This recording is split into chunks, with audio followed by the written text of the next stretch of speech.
Welcome. You have just tuned into Elevated Resonance with Daniel. Celebrate a life worth living. Hi, I'm Daniel Rutschmann. And this is Dr. Pat. Together, we will explore some aspects of the scientific foundation of what it means to be a conscious creator and get inspired to take action on creating a life worth living. I bring a unique blend of expertise to my work, leveraging an in-depth knowledge of concepts in neuroscience and the science of resilience, as well as over 20 years of experience in the corporate world and of what makes organizations successful. Know that it is possible for you to create a life, a team, or an organization that you truly want, despite the circumstances in your outer world. Are you ready to embrace change and celebrate a life worth living? Then this show is for you. Elevated Resonance with Daniel starts now. Hey everyone, I'm Dr. Pat. You're listening to Elevated Resonance, and I get to take this journey today. This is a really significant show right now. How do we change? Two things come to mind, and then I just want to get rolling with it. There's change that happens where we don't think we had a choice. What do I mean? Well, okay, I'm going to date myself, but it's okay. I was one of 7 people on the AT&T side to break up the phone company from their perspective. Then, as spirit would have it, I got sent over to one of the broken up companies, and I was one of 7 people to try to put it back together. And so when I think about change and what was in the middle of that, everything you're going to talk about today unfolded. Everything. What happens to the human psyche when things like that happens. But then there's also the David Bowie version of change, right? And when you think about the David Bowie version of change, what the heck am I talking about? Still don't know what I was waited for, and my time was running wild. So what is David saying? So today, how do we do this? How do we change? Daniel, this is so very, very significant, but this has to honestly be right in the middle of what you do every day with organizations and people, doesn't it? So I'm imagining that's why you're talking about it here.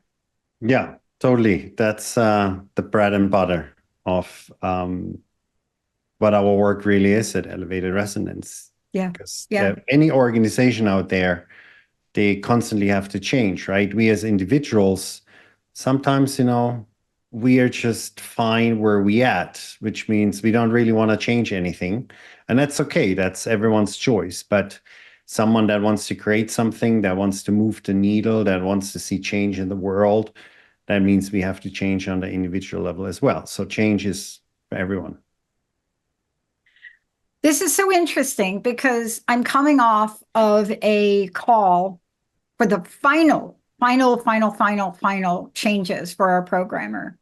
And, what am I talking about? I'm talking about how do you go about deciding what you're going to create from a technology perspective? See, that's so easy to talk about. But now when you take that and you think about if we want to change anything in our life, where do we start? You see, with programming, or at least for me, 15 years ago, it started with an idea, and Oliver from Germany showed up and he knew what to do. So I never had to figure that out. But now as a person, people don't know where to start. Yeah, that's a good question. And that's a question I hear quite a lot when I interact with people. It's like, I want to change this or that about in my life, right? I'm not happy with this part. I want a new career. I'm looking for a new partner. I want to create a better collaborative team, more innovation in the company. So where do we start? Well, the most important thing is when we think about change, nothing in our life really changes unless we change. So the more important question to ask is, what do I need to change about myself for my life to change? Because life is really just, you could say, a reflection of our state of being, right? So here, let me make a simple example. If someone says, well, and that happens a lot around the end of the year. Let's say someone wants to get in better shape. And everybody knows if I continue my life as is, I do the same things day in, day out, nothing's going to change, right? So something needs to change for me to get more in shape. So you might decide to sign up at the gym and eat healthier. And that sounds very straightforward. Everybody would agree, well, something needs to change. You need to change something about yourself so your life changes. However, if it was that easy, then there wouldn't be, I think the statistics, it's about 50% of new gym members leave within 6 months. And there's almost 20% of people that sign up at a gym that never end up going to a gym. They never put foot in a gym, not even once. So as obvious as it seems that we need to change something about ourselves if you want to change anything in our life, it doesn't seem to be that easy to accomplish. And the reason for that is because our brain is wired to preserve energy. Our brain, on average, consumes about 20% of our entire energy. Think about that, like a small piece of your whole body, and it consumes 20% of your entire energy. So the brain is wired for survival and wants to preserve energy. Now, changing something, doing something new, something unknown, is not something the brain wants naturally to do, because the unknown is, there's uncertainty, takes a lot more brain power to do that. So generally speaking, the brain is wired to preserve energy, which often prevents us from wanting to change, or the brain doesn't want to change. So if you want to change something about ourselves, we have to really look at ourselves and become aware of our own habits. Yeah. Because there's those routines, the way we do things that are so deeply ingrained, and then brain and body become really creative to find ways of us preventing the change. For example, and this is an example from my own life, quite a while ago when I was like, okay, I'm gonna get back into more physical activities. And so I have in my calendar, I have an appointment block in my calendar to go to the gym multiple times a week. Oh my gosh, Now, it sounds like me. I don't have an appointment with a trainer. I go by myself. I know enough about that. I know my routine. So I'm not tied to that appointment. That's an important piece to know. So I'm sitting there, and let's say at 2 p.m. in the afternoon, I've scheduled to go to the gym. And I'm there, and I'm like, and then the brain comes up and it's like, oh, just finish this one more thing before you go to the gym. And then, I'm going to just finish that. And then after I'm done with that, well, then the body says, well, man, I'm still a bit too tired for the gym now. And it's kind of late. You can always go tomorrow. Those things start to come up because the body is not yet used to that routine. Once people start to really exercise, then it becomes normal to them. Then if they don't exercise, they feel kind of off. Right? But initially, it's the other way around because the body's not used to that. So it all starts with awareness. That is key. And the awareness, when I say awareness, it's particularly about the way we think and the way we behave, or the way we act and the way we feel about certain things, and recognizing those patterns. And then getting very clear on how do we want to think, act, and feel instead. So setting a strong intention, and that's up here, right? I make a decision, I want to go to the gym, but you got to align that with your actions. If your actions don't match that, nothing's going to change. It's just something you tell yourself in the head. You got to align it with your actions and your feelings. And that means ultimately coming into resonance with what we are trying to create. Yeah, I think this is so important. And I want to really break this down for people. Awareness is something that we have this perspective on awareness. It's the same perspective we have on the word transformation. It's the perspective that, the energy. It's like, now wait a minute. Awareness happens in a nanosecond. A nanosecond, you become aware. But then the awareness you talked about may take longer, right? It may take a little bit longer to tease it apart. But we have opportunities every minute of every day to really understand that we could create something new, don't we? Yeah, it absolutely. It's an awareness is is I almost want to say is a muscle you can train over time. You Mm. start to broaden your awareness. You become more aware of how you think and how you act and how you feel. You start to discover things about yourself you didn't even know before. If I'm not aware of something, I can't do anything about it. I can only change something if I become aware of something that I want to change. Now, so let's say we have the awareness is okay, I want to change something. I'm going to do something differently about this and this and that. I'm aware of a certain subject or a certain topic or something I want to change about my body or whatever it is. And then we get very clear on, okay, I want to get better in shape. I'm going to go to the gym. That's a decision I make, right? That's an intention I set. And then the next part where awareness now becomes even more important is like, it's one thing to become aware of, oh, I really need to start exercising more. Another thing is, once I make the decision to exercise more, is to start becoming aware of those patterns and those hardwired beliefs and those perceptions, the things that really hold us back from changing. And it's all about putting those new habits in place, and they hold us back. So making a decision is one thing, but going then into starting to work on that, then a lot of things will come up, right, about ourselves. So this is where we start to rewire our brain and recondition our body to a new self that we want to become. And rewiring the brain really means we recognize those patterns, and those are hardwired in our brain. And then we start to put new hardware, new neurological hardware in place for those new habits and thought patterns to form. We start to think differently. We catch ourselves when we think a certain way automatically because it's hardwired automatically. No, it's too late. I can start tomorrow. There's this funny character that I read many years ago. It's this character where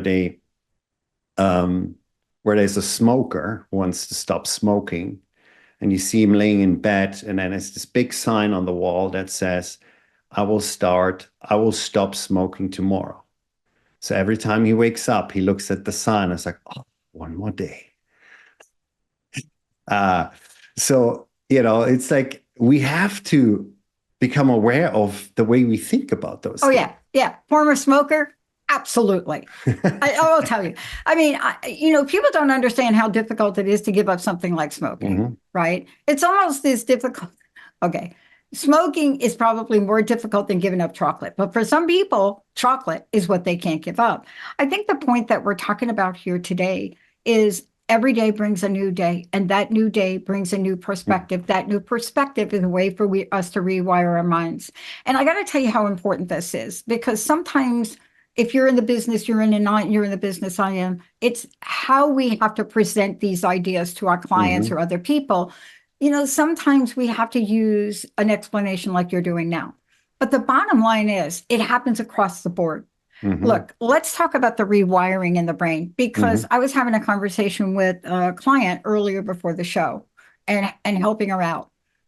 She's got a person in her family that's saying to her, how much money do you need? Right? Just this. And so I said, tell him how much money you need. Oh, no, I can't tell him. What? How much do you need? Well, I think I need 100,000, 110,000. Answer their question. They didn't say to you, how much money do you need up to $10,000? They're asking you a question. See, this is now a low level of awareness of how afraid she is to answer a family member's question who is willing to help her.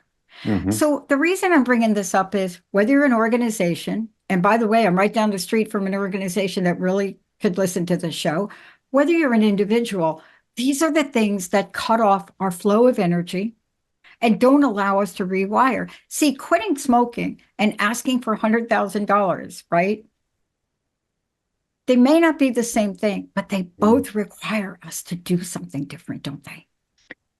Yeah, studies show that 90% of who we are by the age 35, when we are in mid-30s, is a set of unconscious belief and patterns and programs in the subconscious, right? So it's completely unconscious. So we're running on autopilot 90% of the time. So if we go through life, we have, like you said, your friend who's asking for money, there is things behind the scenes in the subconscious working, influencing the way she thinks about that topic, how she talks about it, how she communicates, and how she makes a decision about those things, and how she starts to acting on it. So it's really becoming aware of what's going on behind the scenes. It's like peeling an onion back. And I firmly believe the universe only gives us what we can take, right? So we peel a layer back and say, oh, great, I'm like getting really far ahead here. And then there's the next layer. And I was like, wow, there's so much more. I had no idea about that. But it's a fascinating process, because this is how we get to grow, right? So the rewiring is one part. Very important is there is another piece to that, because the brain is neurologically, right? We think, we make a decision, we start to act on it, we have a new experience. The end product of an experience is an emotion that is stored in the body. An emotion is a chemical reaction in the body. So the brain gets wired a certain way, but the body gets conditioned a certain way chemically through the emotions. So it's the thoughts are the language of the brain, and feelings are the language of the body. The way you think and the way you feel creates your state of being. That is your state of being. So we have to look at both of those things. And that's why affirmations alone often might not do it, because you think like, oh, I'm going to get a new job. I'm going to get a new job.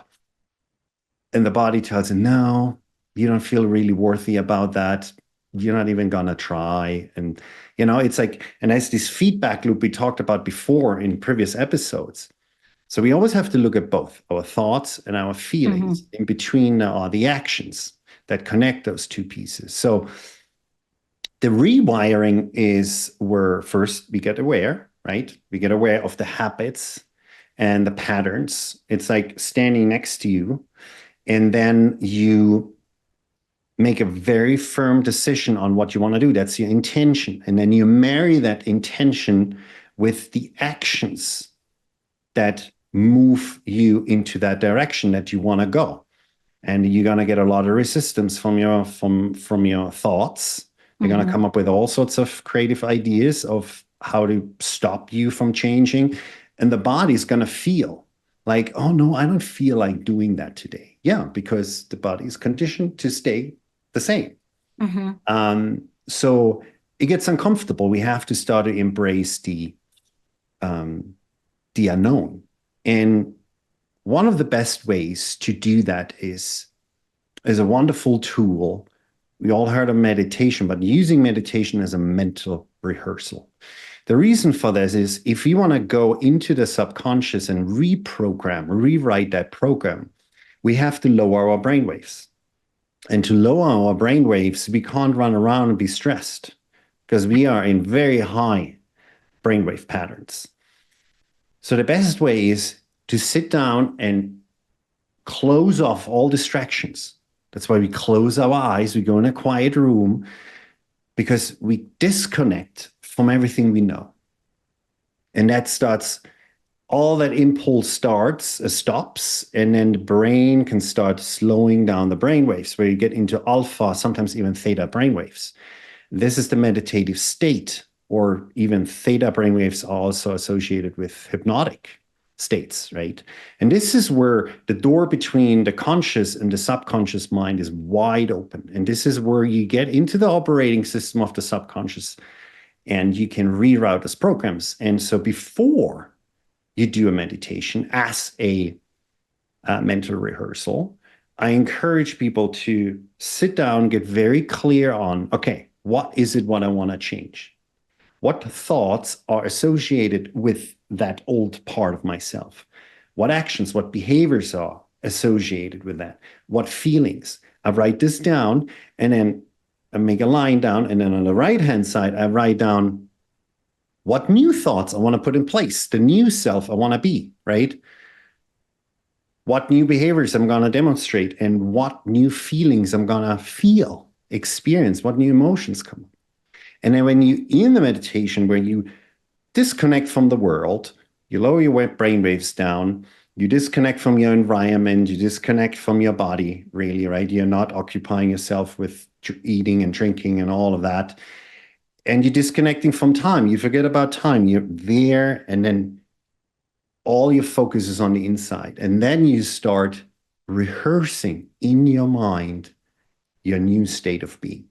And that starts to lay down small neurological networks in the brain. This is how the rewiring starts.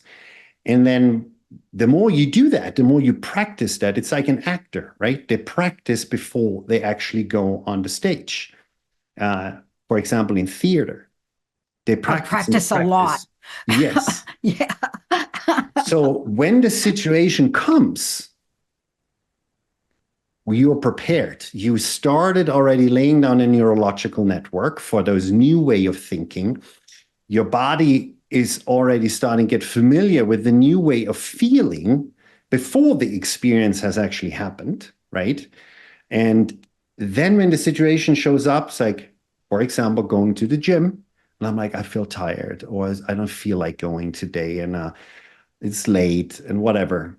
I'm like, the brain is already starting to get familiar with that new way of thinking. The body is getting familiar with the new way of feeling, and you can recall that in that moment. It's present. It's much more in your conscious mind.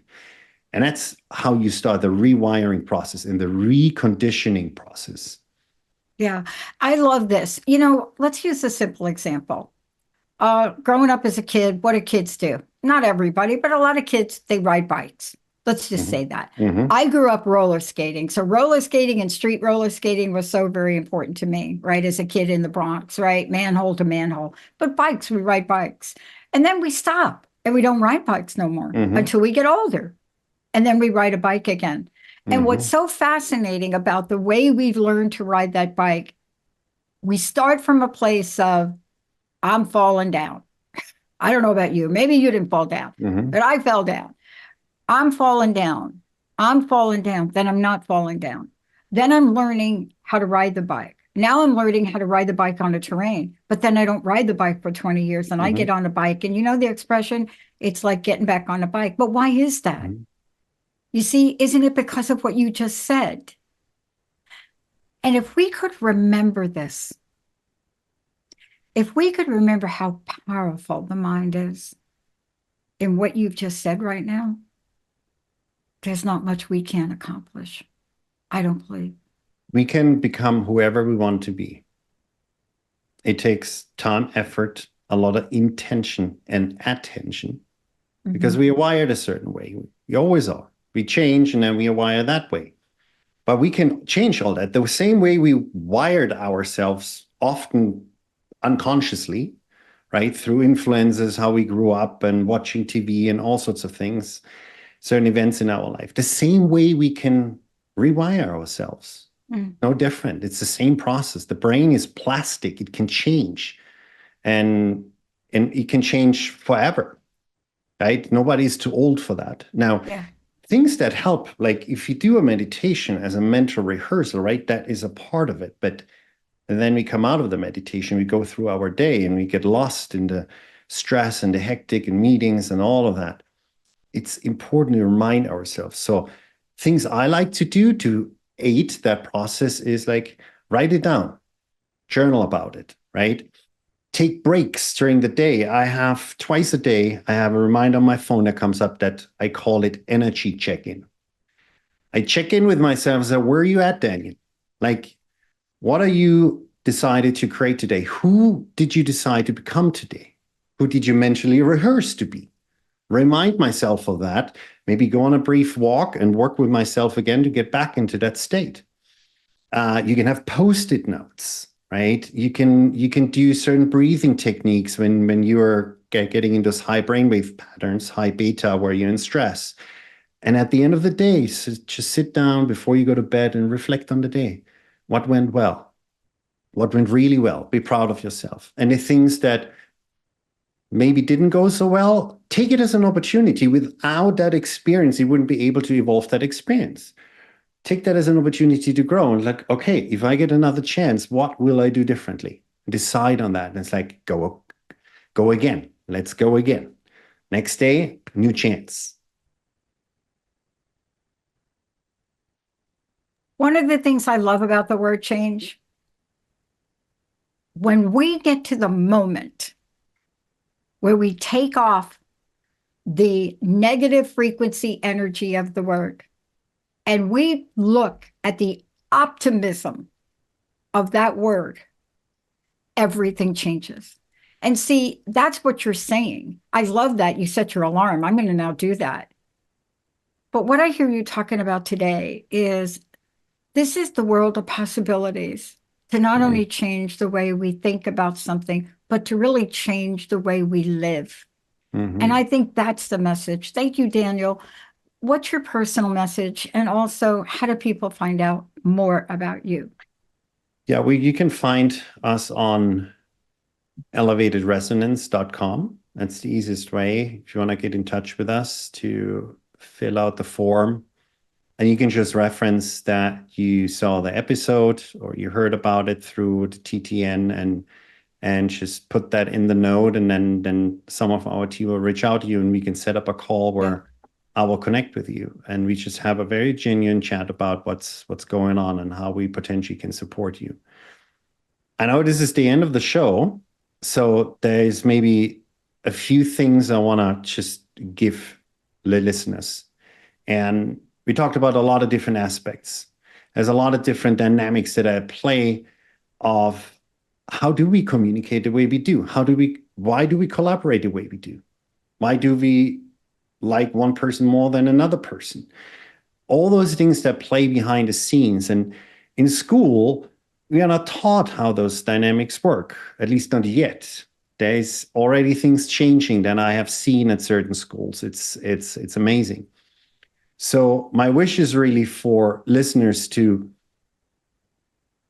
get inspired to do something about their life if they're not happy with it, to really understand they are the creator of their life. Everyone is creating their own life. It's not your spouse, it's not your boss, it's not your friends that you never liked.